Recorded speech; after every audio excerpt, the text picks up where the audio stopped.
you can't force people to just work together and think it's going to work.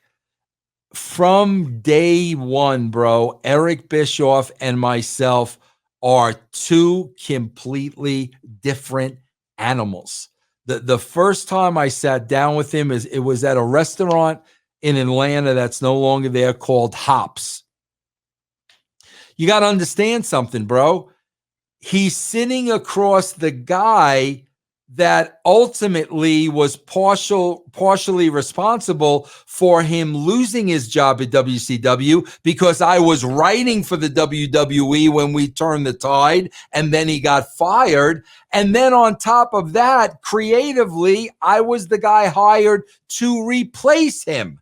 So Eric, off the bat, has every reason in the world not to like me. Every reason in the world, bro.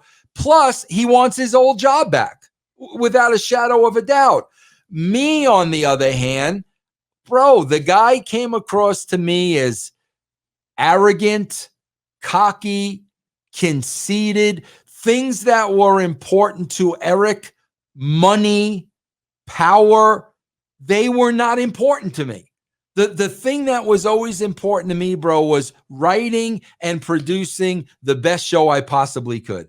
I didn't care about money. I didn't care about being the boss. I didn't care about people being afraid of me.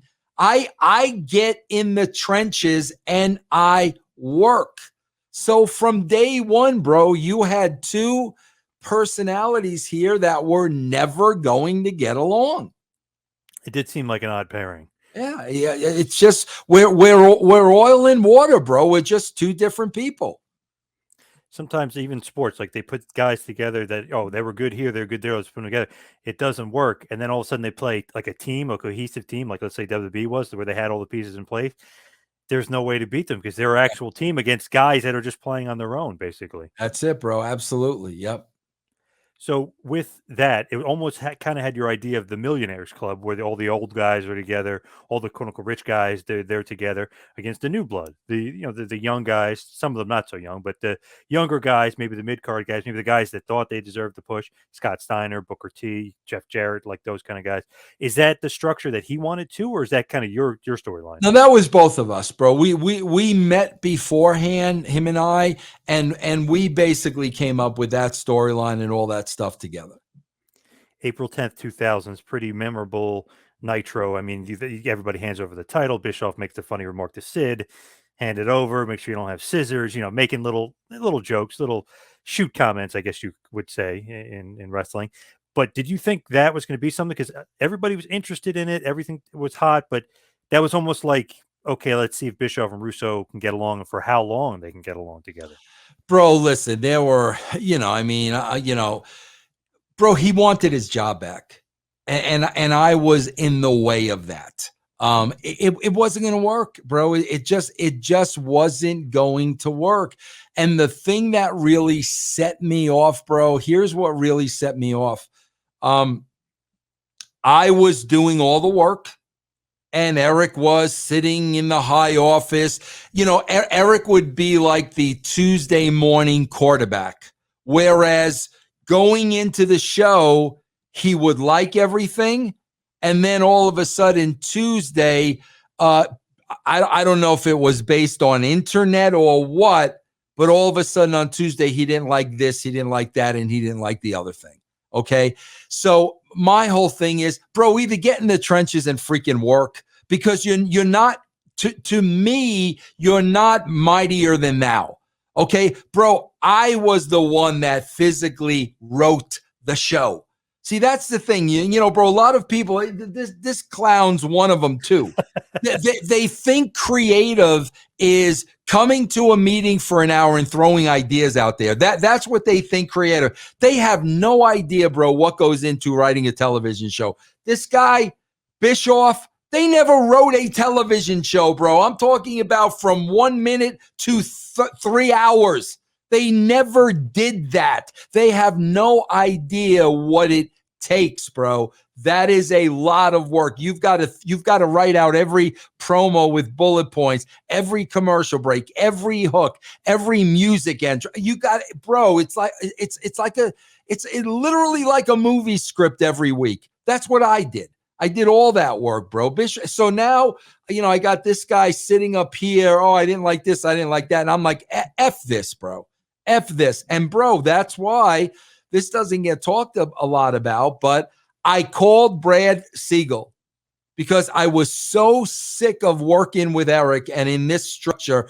I said, Brad, let Eric do creative. I'm done, bro. I'm done. Bro, I even was talking to my lawyer at that point. Bro, you need to get me out of this deal no matter what it cost me. No matter what it cost me, I don't want to be in this deal.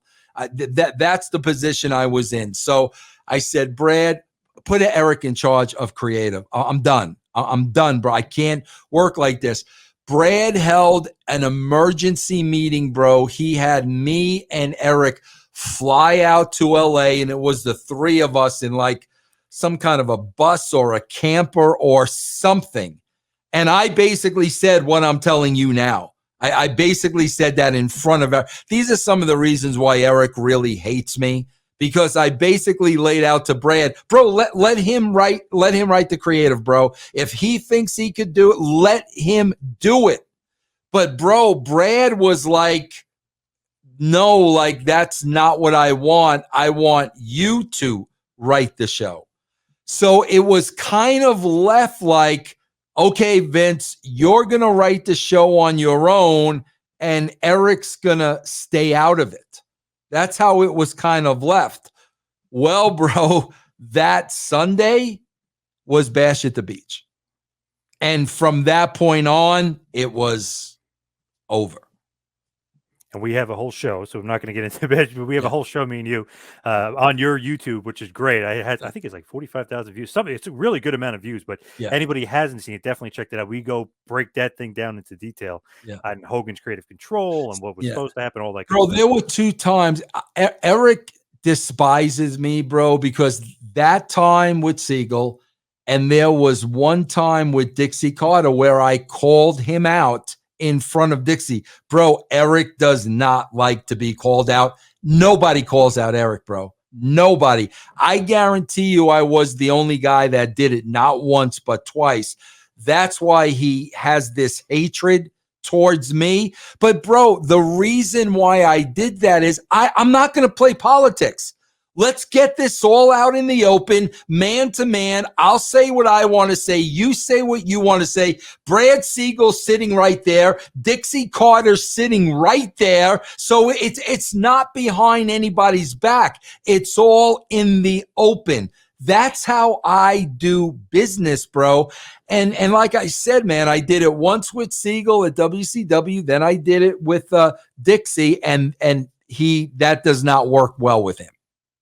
I saw recently, which was very big of you. I saw recently Khan was kind of bad mouthing Bischoff, who knows, work or shoot or whatever's going on there. But you said to think anything less of Bischoff or to discredit him in the business and think his opinion doesn't matter is silly. So I thought that was pretty big of you. Oh, yeah, no, see, bro, that's the thing. I don't have any animosity towards him. Like, bro, Eric has said over and over again he would never be on the same show as me. He would never lower himself. Bro, I've never talked that crap. What I've always said is, bro, we were two people with 2 totally different personalities that were never going to get along. That's what I've said. I never blamed anybody. Like, he was a certain way, I was a certain way. We were never going to get along. So, bro, I have zero animosity towards that guy today. None. Zero.